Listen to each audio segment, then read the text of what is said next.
대부분의 우리 인생에 고난이 닥치면 안 믿던 사람이 예수 믿기 시작하고요.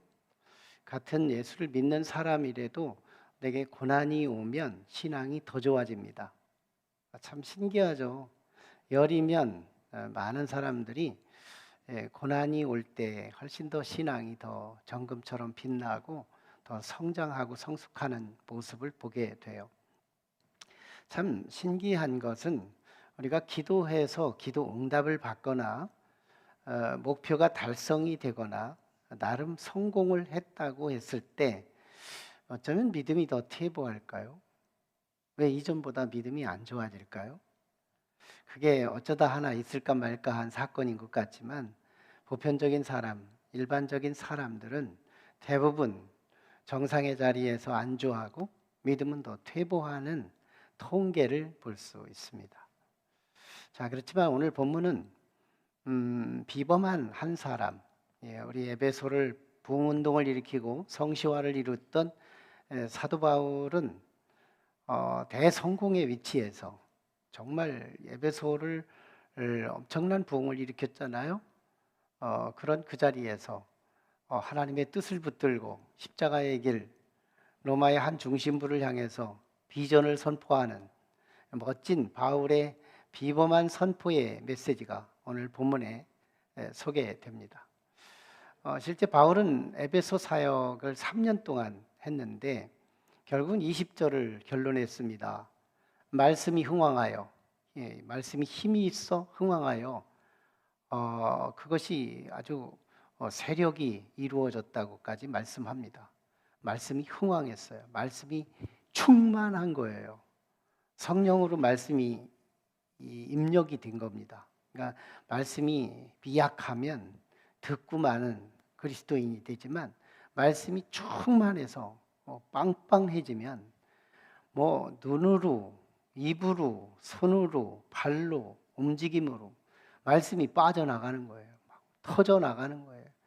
여러분 풍선 안에 바람을 아무리 막 계속해서 빵빵히 불어내 보세요.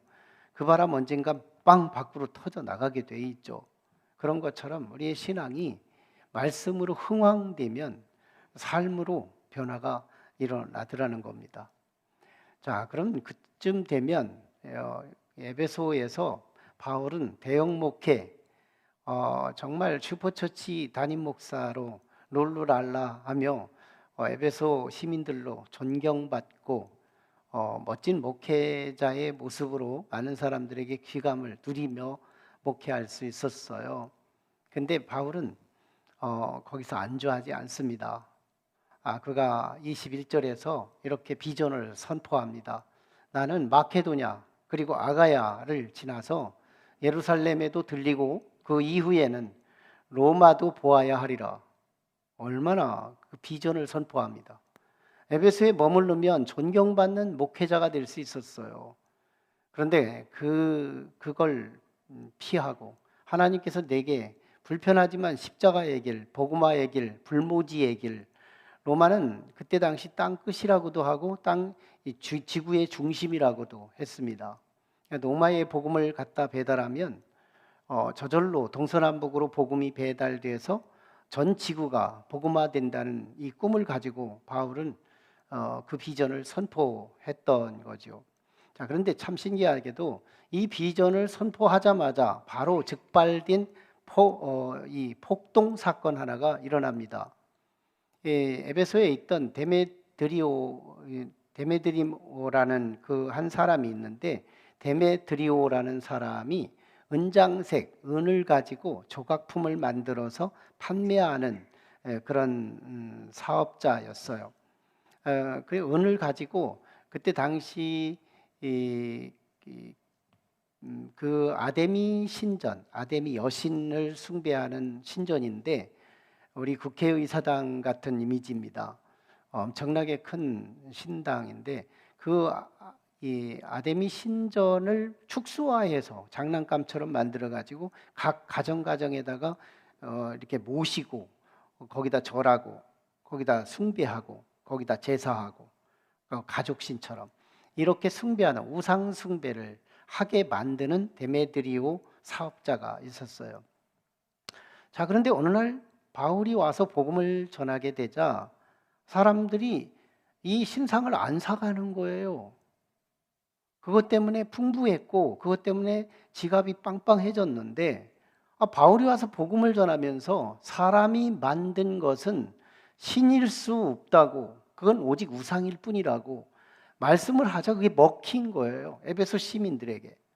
그러자 우상을 안 사가는 거예요. 갑자기 수입원이 줄어들면서 이 데메드리오가 굉장히 막 심통이 일어납니다. 그래서 같이 동업자, 같이 이제 우상을 만들어서 판매하던 동업자들을 모아가지고 소동을 일으키게 하는데, 선동을 하게 됩니다. 그런데 사람들이 모여드는데 한 2만 명도 넘게 모였다고 말하는 거예요. 그러니까 원형극장이 있었는데, 에베소의 원형극장에 2만 5천 명 들어가는 엄청나게 큰 그 극장 안으로 사람들이 막 들어갈 때 바울의 동역자였던 가이오와 그 아리스토아고라는 동역자를 막 붙들어 가지고 가서 막 폭동을 일으키기 시작하는데, 크다 에베소 사람의 아데미여 하면서 막 함성을 저르는데, 2만 명이 넘는 사람들이 함성을 저지르자 이게 폭동 자체였어요. 너무너무 큰 폭동이 일어납니다. 다행히 가이오라고 하는 에베소의 의회의 최고의장이었던 행정 통치자이기도 했던 그 지역의 나름대로 지도자였던 그가 그 원형극장 안에 강단에 서서 백성들을 소요를 잠재우게 됩니다. 그들을 향해 이렇게 말해요. 여러분, 정말 복음을 전하는 저 사람들이 아데미 신전에 가서 물건을 도둑질했습니까? 그리고 당신들이 숭배하는 그 여신을 비방하거나 욕을 했습니까? 만약에 그렇다면 정당하게 소장을 써서 재판을 걸어오라. 우리는 이 로마 제국은 그냥 뭉쳐진 국가가 아니다. 시스템이 주어졌고 행정 절차가 있는데, 만에 하나 이렇게 소요를 일으키면 로마 황제가 진노해서 이 에베소 의회를 담당하는 이 지도자인 나에게 경질이 온다. 난 이건 강경하게 처리할 테니 여러분들 빨리 해산하라 하면서 합법적이고 합리적으로 그들을 설득해서 이 서기장이라고 하잖아요. 이 서기장이 해산을 명령하자 한순식간에 해산이 됩니다. 여기서 우리는 이 오늘 본문을 기록한 사도 누가 바울 사도와 동행했던 의사 누가입니다. 의사 출신이죠. 누가의 의도 세 가지를 볼 수 있습니다. 이 폭동과 관련해서 이 폭동을 통해서 사도 누가는 세 가지를 우리에게 폭로하고 있는 내용이에요. 하나는 사람들의 태도입니다. 각 사람, 폭동 주변, 폭동을 일으킨 사람들, 그리고 유대인들, 그리고 바울, 이런 사람들의 태도가 여기서 이 누가를 통해서 드러내고자 하는 그 의도죠. 먼저는 이 폭동을 일으키는 에베소 사람들입니다. 이 사람들이 오늘 본문에서 31절, 2절 이렇게 보면 한참 막 소리를 질러요. 큰 신 아데미, 에베소 사람의 아데미 신이요 하면서 막 큰 소리를 지르는데, 누군가 가서 물습니다. 왜 모였어요? 왜 소리 질러요? 그랬더니 몰라. 지들이 소리를 지르가면서도 이 소리를 지르는 이유를 모르고 소리 지르고 있는 거예요. 뭘 말하고 있느냐면, 이 폭동의 근본 원인은 이 데오드리오라고 하는 이 개인의 손실로부터 모아진 선동으로 일어난 이 폭동인데, 전체의 사람들은 내가 손해본 것도 아닌데도 다른 사람이 모이니까 나도 같이 함성을 외치고 나도 거기에 폭동에 동조했다는 군중심리였습니다. 군중심리가 얼마나 많이 작용하는지 몰라요. 정치 철학이 있는 것도 아니에요. 내게 어떤 신조가 있는 것도 아니에요. 저 사람이 그러니까 나도 그런다. 이게 우리 그리스도인들이 따라간다면 우린 그리스도인이 아닐지도 몰라요. 군중심에 의해서 우리가 인생을 살아갈 거냐? 아니라는 거예요. 성경은 군중심에 의해서 내 인생을 팔으면 안 된다고 가르치는 거예요. 군중심. 에베소에 이 선동을 일으키고 폭동을 일으켰던 이 군중들은 그의 에너지 원이 뭐냐? 군중심이었어요. 또 유대인들이었습니다. 여러분, 유대인들과 그리스도인들의 공통점이 있어요. 우상 숭배하지 말라는 거예요. 유대인과 그리스도인은 엄연히 달라요. 유대인은 예수를 믿지 않아요. 그리스도인은 뭐예요? 예수 중심이에요. 하나님께서 예수를 믿어달라고 요청하는 거예요. 하나님이 나를 다이렉트로 니들이 나를 믿으라는 얘기가 아니야. 제발 내가 보낸 내 아들 예수 좀 믿어달라. 이게 하나님의 갈망입니다. 하나님의 요청이에요. 그래서 하나님도 예수 믿는 사람을 그렇게 좋아하는 거예요. 하나님이 당신의 독생자 아들을 이 땅에 보내주셔서 믿으라고 보냈는데 하나님을 안 믿는 걸 하나님을 모독하는 것으로 하나님은 생각하시는 거예요. 하나님도 예수 믿기를 원하시는 거거든요. 자, 근데 우상 숭배, 그리스도인들도 우상을 숭배하는 걸 그렇게 근절했어요. 바울이 그랬습니다. 사람의 손으로 만든 건 하나님이 될 수 없어요. 우상입니다. 오히려 하나님을 진노합니다. 이렇게 말씀을 전하자 백성들이 다 그걸 따랐던 얘기였던 거죠. 이 유대인들, 근데 잘못하면 이 복도들에 의해서 유대인들이 원망듣게 됐어요. 유대인들이 박해를 받기 직전에 된 거예요. 그래서 그는 알렉산더라고 하는 말쟁이, 말 잘하는 말빨 쓰는 사람, 이 사람 하나를 유대인들이 뽑아요. 그리고 군중들 앞에 세우려고 해서 알렉산더라는 사람이 손짓을 하면서 내가 좀 유대인들이 이 소유의 그 근본 인물이 아닙니다. 이걸 설명하려고 막 하는데 에베소 사람들이 입장에서 보면 그리스도인인지 유대인인지 똑같은 놈이라고 생각하는 겁니다. 그러자 막 달려들어가지고 이 알렉산더가 설명을 못하고 맙니다. 유대인들이 여기서 누가가 폭로하고 싶은 게 뭐냐? 기회주의자예요. 지금 어떻게 보면 이 가이오 그리고 이 정말 한 생명이 이 군중들에 의해서 밟혀 죽을 수 있잖아요. 그 사람 살려야 되는 것이 하나님의 정말 사람을 사랑하는 유대인 아닐까요? 살려야지. 사람을 살려야지. 살리고 나서 따질 거 따져야지. 우리들의 근본 원인이냐? 바울 때문에 그랬어요. 이렇게 따지더라도 얘들 살리고 나서 해야 되는 거잖아요. 유대인들의 근본 모습이 뭐예요? 기회주의적인 거예요. 사람 살리고 사람 사랑하는 건 다 껍데기일 뿐인 거예요. 그냥 기회주의적으로 어떻게든지 우리는 이 올무에서 빠져나가, 이 폭도들한테 우리는 당하지 않겠다 하는 모습이었습니다. 그러나 바울을 보십시오. 누가가 폭로하고 싶은 바울의 심정을 모습을 보여줍니다. 바울은요, 한 2만여 명이 넘는 원형극장으로 막 끌고 들어가는 이 현장을 보고 자기 동료잖아. 동료가 끌려가잖아. 그를 살리려고 쫓아갑니다. 문을 열고 들어가려고 하니까 제자들이 막 이 인맥을 내서 못 들어가게, 인간 띠를 두고 못 들어가게 막아내는 거예요. 그런데 거기다 또 관직들이 있었어요. 바울의 친구들이. 관직에서 일하던, 아시아에서 일하던 공무원들이 있었는데 그들도 와가지고 막 너무너무 힘을 다해서 바울이 못 들어가게 막아냅니다. 그래서 바울이 못 들어가요. 하지만 바울의 태도를 보자고요.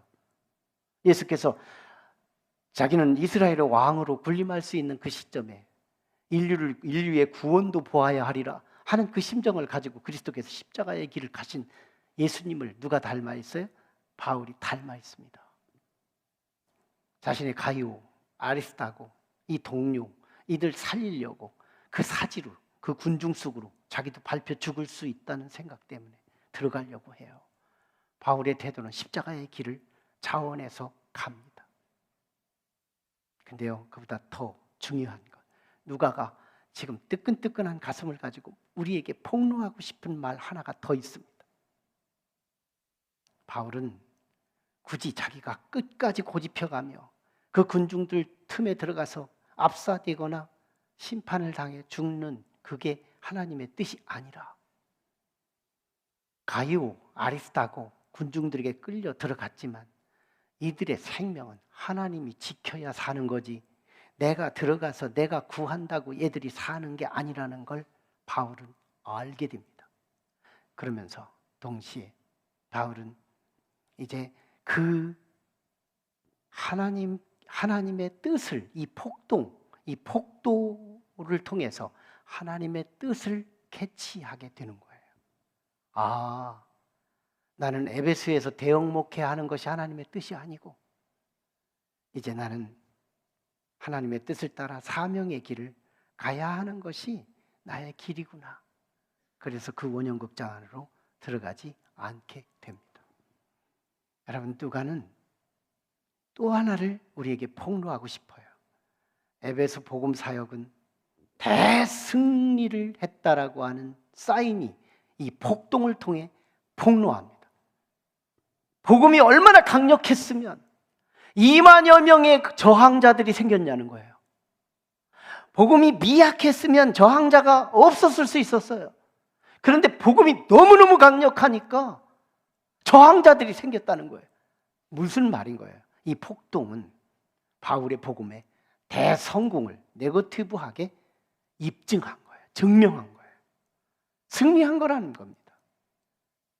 더 중요한 폭로가 있습니다. 가장 중요한 핵심 폭로. 누가는 우리에게 이 얘기를 하고 싶어요. 바울의 비전, 하나님의 승인이다. 오늘 여러분 21절, 22절에 보면 바울이 나는 마케도냐를 가고 아가야를 가고 그리고 예루살렘에 갔다가 그 이후에는 로마도 보아야 하리라, 이 비전 선언을 했거든요. 이 메시지하고 23절부터 오늘 41절까지 메시지를 딱 보면 너무 이질적입니다. 맥락이 안 맞아요. 차라리 맥락으로 비유한다면 바로 20절 지난 주일날 마무리했던 20절에서 오늘 23절로 바로 연결시키면 맥락이 쫙 미끄럽게 진행됩니다. 근데 왜? 많은 주석가들이 이렇게 해석합니다. 오늘 21절, 22절은 삽입구절이라고, 옵션이라고, 메인 메시지가 아니라고. 주석가들이 그래요. 그들은 참 이성적이어서 맥락의 문제가 되면 무조건 삽입이다, 이렇게 툭하면 해석합니다. 제가 기도를 합니다. 하나님 앞에. 하나님, 이거 삽입구절이에요? 앞에 있는 20절과 연결되는 자연스러운 맥락입니까? 저한테 주시는 하나님의 생각이 있어요. 옵션 메시지, 삽입구절 아니다. 같은 맥락이다.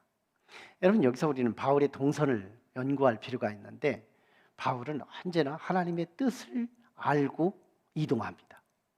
자기가 그냥 가는 것 같지만 하나님의 뜻이 아니면 가다가도 멈추고 방향을 트는 사람, 이게 바울이에요. 하나님의 뜻에 살고 하나님의 뜻에 죽고 하나님의 뜻에 가고 하나님의 뜻에 멈추고 하나님의 뜻을 목말라 하는 사람, 이게 바울이에요. 자, 바울이 어딘가를 가려고 할 때는 하나님께서 음성을 주세요. 너는 어디를 가라. 자, 그런데 바울의 동선에 보면 또 하나의 컬러가 있어요. 뭐냐면 바울이 혼자 계획을 세웁니다. 혼자 나는 어디로 가야 해. 나는 마케도냐와 아가야로 가고 예루살렘에 갔다가 로마도 보아야 하리라. 오늘 본문이 그런 말씀입니다. 그리고 하나님이 승인이 없어요. 하나님께서 이걸 오다했다, 하나님이 승인했다, 하나님이 인정했다, 하나님의 뜻이 있다, 이걸 얘기하지 않습니다. 그리고 무조건 폭동만 일으킵니다. 폭동만. 여기서 성령이 우리에게 들을 수 있는 자, 귀 있는 자는 들으라는 거예요. 바울은 귀가 있었어요. 바울은 하나님의 음성을 듣습니다. 뭐예요? 이 폭동에 메시지가 있다는 거예요.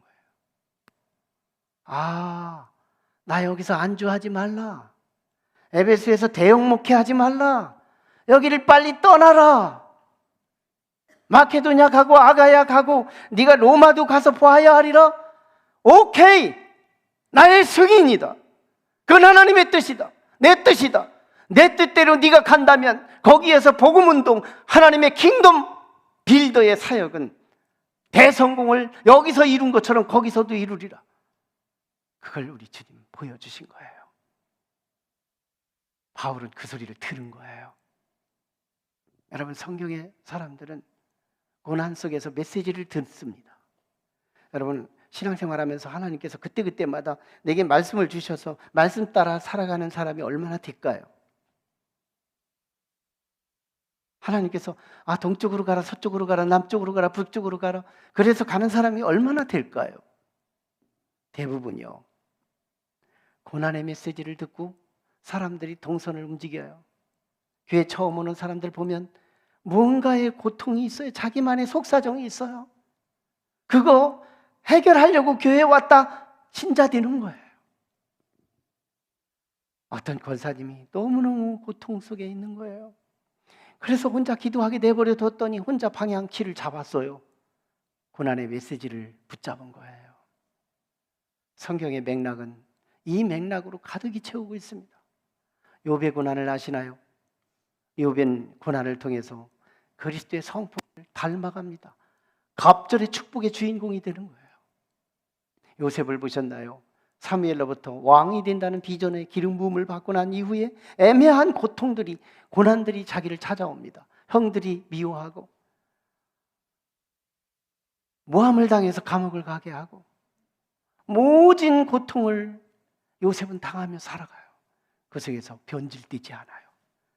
오직 하나님의 꿈을 붙들고 하나님 그분과 함께 인생을 도모했다 국무총리가 되는 영광을 거머쥐게 됩니다. 다윗은 사무엘로부터 기름 부음을 받고 그리고 그가 목동에서 왕이 된다는 꿈을 가지고 살아갈 때 꿈을 꾸기 시작부터 사울 왕으로부터 미움을 당하기 시작하는데 한 달, 두 달, 1년, 5년, 10년이 훌쩍 넘어갈 정도로 고통이 있어요. 그때마다 시편 한 장이 빠져나옵니다. 시편 한 장 생기고 시편 두 장 생기고 시편 세 장 생기고 50편 수십 편이 쏟아져 나오는 거예요. 뭘까요? 고난의 메시지가 있다는 거예요. 고난의 메시지를 듣는 거예요. 예레미야의 고통, 하나님의 복음을 증거했더니 유대인들의 박해만 와서 눈물로 세월을 지나는데 하나님의 그 음성이 이 고통 속에 함께 동반해서 자신에게 들려주시는 음성을 듣고 살았더니 위대한 대선지자 예레미야가 됐다는 거예요. 사도 바울이 오늘 그랬다는 거예요. 고난의 대명사, 대표적인 종합 고통의 산실이었던 예수 그리스도의 고난이 그 고난이었습니다. 예수님은 정말 배고픈 오병이어의 기적의 주인공이었어요. 중풍 환자를 치유하고 안진뱅이를 일으키고 소경을 눈뜨게 하고 기멍어리를 귀를 열게 하고 죽은 나사로를 살려내는 위대한 그리스도였습니다. 그때 유대인들은 예수를 왕으로 삼고 싶었어요. 유대인의 왕이 될 아주 절호의 기회. 예수님은요 그 영광의 자리에 안주하지 않습니다. 바울투로 언어를 바꾸면 바울도 난 로마도 보아야 하리라. 예수님 투로 바꾸겠습니다. 주님, 내가 너희들만 구원하는 게 아니라 인류의 구원도 보아야 하리라. 십자가의 길을 갑니다. 예수 그리스도가 그 고난 속에서 하나님의 음성을 듣고 내 뜻대로 마옵시고 아버지 뜻대로 사명의 길, 십자가의 길을 갔더니 유대인의 왕이 아니라 인류의 왕, 이미 떠난 자들의 왕, 지금 살고 있는 자들의 왕, 앞으로 오고 올 모든 인류의 왕이 되는 왕 중에 왕이 되신 예수 그리스도의 영광으로 예수가 우리의 왕이 되십니다. 여러분, 많은 현대 역사나 근대 역사를 보면 이 고난을 계기를 통해서 그가 축복이 증폭되고 2배, 4배 확대되는 놀라운 역사들을 일어나게 합니다. 여러분, 박성수 사장이라고 아시나요? 이랜드 기업의 회장이었고 사랑의 교회 장로였었는데 그가 20대 때 희귀한 질병에 빠집니다. 20대 청년 때 희귀한 질병이 오는 거예요. 그래서 2년 반 동안 병원에서 일상생활을 잃어버려요. 2년 반 동안. 그래서 그때 그는 성경을 읽기 시작합니다. 수십독을 하는 거예요. 수십독을 하다가 하나님 나라의 가치를 발견하게 됩니다. 가치. 나는 주일 성수하겠다. 여러분이 AI 시대여서요. 제가 더 할 수도 없어요. 당장 열람할 수 있는 내용들이에요. 박성수 사장의 성경을 읽고 난 가치들입니다. 난 주일 성수하겠다. 무식하게 하겠다. 무식하게 주일 성수하겠다. 또 난 11조 하리라. 주권신앙의 유일무이한 신앙의 참신앙은 11조다. 또 나는 아무리 하나님이 나를 축복하셔서 복을 주신다 해도 나라의 세금은 정직하게 하겠다. 세금은 정직하게 내겠다. 성경 읽고요. 그는 정말 돈 잃어버리는 꿈만 꾸고 만 거예요. 그리고 그는 그 꿈을 가지고 이화여대 정문 앞에 2평짜리 옷가게를 엽니다. 잉글랜드라는 옷가게 이름이었어요. 참 신기하죠. 이 기업이 일어나기 시작하면서 세계적인 기업으로, 잉글랜드 기업으로 성장하게 됩니다. 박성수 사장은 그렇게 말해요. 내 20대 때 그 모진 고난 속에서 하나님의 말씀을 가까이 하여 주님이 주신 그 말씀이 내 삶의 가치관이 설정되지 않았다면 난 아마 지금도 평범한 인생을 살아갔을 거다. 내 인생에 비범하게 특별한 인생으로 나의 인생을 이렇게 기름 부으면 축복하기까지는 나의 인생의 고난에서 내게 주신 메시지가 있었다는 거예요. 정진모, 우리는 과학기술대학인 우리 한국과학기술대학 카이스트 대학교를 설립한 그런 우리 박사님이 있죠. 미국에서 학위를 하고 미국에서 대학에 강의도 하던 그분이었습니다. 아마 대한민국의 박사 중에서 가장 연소 박사 중에 하나였죠. 그리고 미국에서 강의를 하고 천재, 한국인으로서는 천재 물리학자로 유명한 그분이었습니다. 그가요, 정말 자신의 지식 가지고 나의 인생은 얼마든지 룰루랄라 살아갈 수 있다고 자신하던 사람이었어요. 자, 그런데 그가 자신의 10대 아들이 신부전증에 빠져서 불치의 병을 선고받습니다.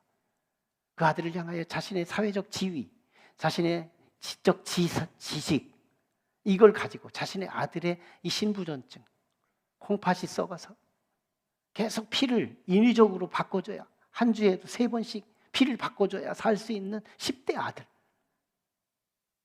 인간의 한계를 느끼며 정진모 박사는 이렇게 말합니다.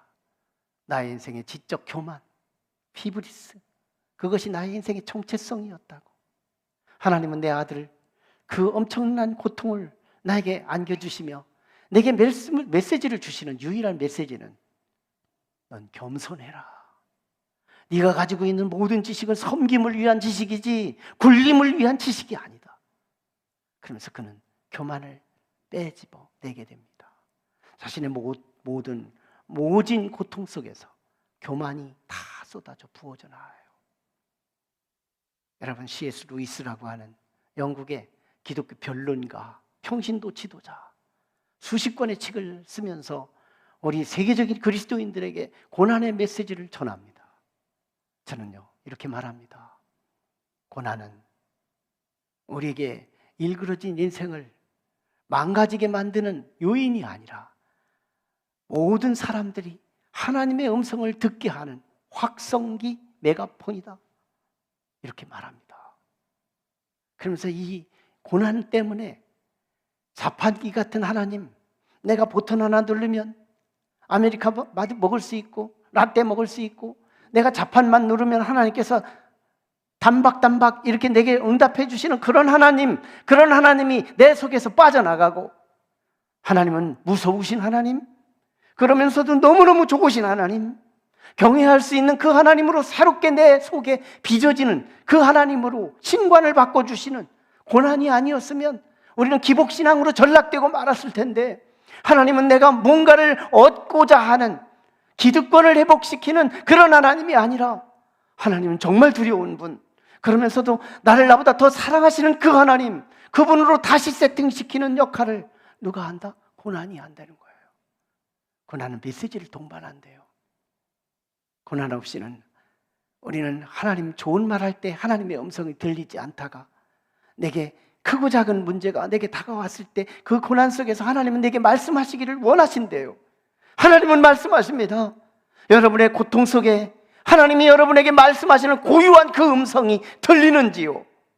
그 음성이 들린다면 이 고난은 조금 있으면 여러분을 떠나고 하나님의 음성을 듣고 순종할 그때 여러분은 지금의 격과 다른, 그음의 배율과 더 다른 하나님의 은총과 그 축복의 주인공이 될 수 있음을 확신합니다. 고난 속에 메시지를 담았대요. 많은 사람들이 평안할 때 주의 음성이 안 들립니다. 명석한 설교에도 음성이 안 들려요. 그냥 연설인 줄 아는 거예요.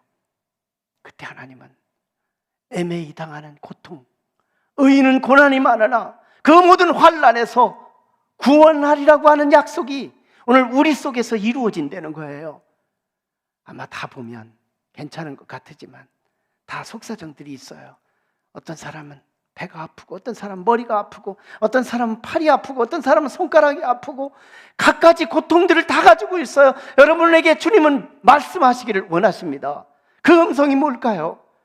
성령께 기도하시며 그 소리를 듣고 여러분이 순종할 수 있다면 전 정말 하나님은 듣기만 하는 분이 아니구나.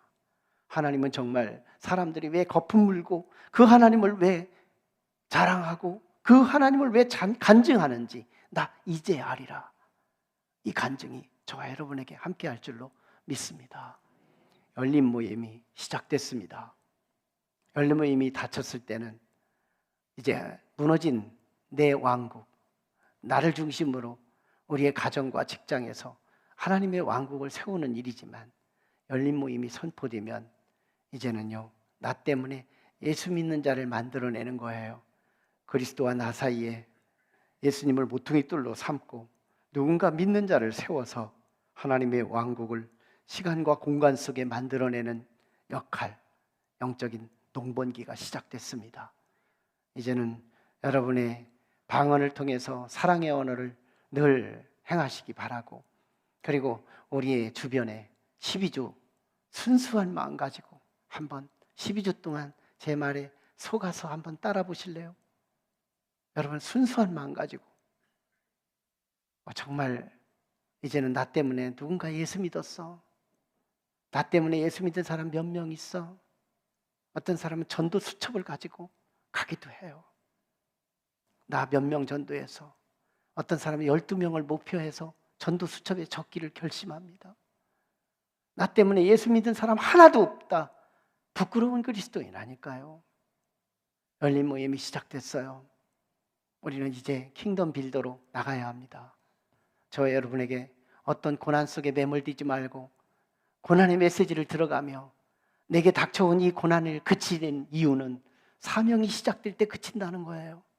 사명이 시작되면 고통은 끝나요. 난 김의숙 집사 이 설교 들을 것을 믿어요. 난 이렇게 도전해 봅니다. 제 상식과 제 도전은 희망이 보이지 않지만 난 그럼에도 불구하고 하나님의 말씀을 믿으며 전 도전하고 싶어요. 김의숙아, 넌 사명을 꿈꿔라. 네 아픈 고통과 거기에 빠지지 말고 하나님, 나 옆에 있는 사람 전도하리라. 나 옆에 있는 사람 살려보겠어요. 전환시켜버리라는 거예요. 주의 음성을 한번 들어보라는 거예요. 내가 10년 동안 내 말기암으로 승리하게 한 내 의도, 내 메시지를 넌 정말 들었느냐? 우리는 들어야 합니다. 김의숙 집사만 듣는 게 아니고 크고 작은 고통을 우리에게 주신 그 메시지, 하나님의 선명히 우리는 듣고 거기에 순종할 때 고난은 그때부터 떠나기 시작할 거예요. 신명막측하게 떠날 겁니다. 와, 이 고난이 나를 거미줄처럼 근심과 걱정거리가 되게 했던 그 고난이 이렇게 쉽게 떠나갈 줄을 누가 알았을까? 사명이 시작될 때 그 모든 고난은 거두어 가실 것입니다. 기도하시죠. 우리 같이 기도하실 때 하나님, 오늘 우리에게 새로운 사명을 회복할 수 있도록 도와주시옵소서. 고난은 메시지를 동반합니다. 바울은 폭동에서 비전 승인을 얻었습니다. 네 비전은 내가 승인한다. 폭동을 통해서 에베소를 떠나야 되겠다는 결단의 소리를 들었다는 바울의 그 영적인 귀, 내게도 열리게 하여 주옵소서. 참으로 금수처럼 고통만 신음하고 꿈틀거리는 벌레같이 고통에 빠지지 말게 하시고, 하나님, 나는 이 자리에서 복음 전하겠어요. 전하다가 죽을지라도 나는 복음을 전하겠어요. 나는 고통의 십자가의 길을 가겠어요. 내가 아니었으면 그는 지옥에 던져질 그 사람, 그런데 내가 가서 아버지 십자가의 길을 가서 그에게 복음을 전했더니 그가 살며 내가 또 사는 윈윈하는 승리의 십자가의 길. 하나님, 고난 속에 메시지를 듣고 고난을 떠나게 할 수 있는 비밀을 우리는 알았습니다. 고난이 언제 떠나느냐? 사명의 발걸음이 옮겨질 때 떠나갑니다. 고난은 나를 찐덕이처럼 붙어서 떠나가지 않다가도 옆 사람을 구원하려고 사명의 입술이 열릴 때 고난들은 떠나간다는 사실을 기억하며, 하나님, 이 고난 떠나가게 하시기 위해 난 사명으로 전환합니다.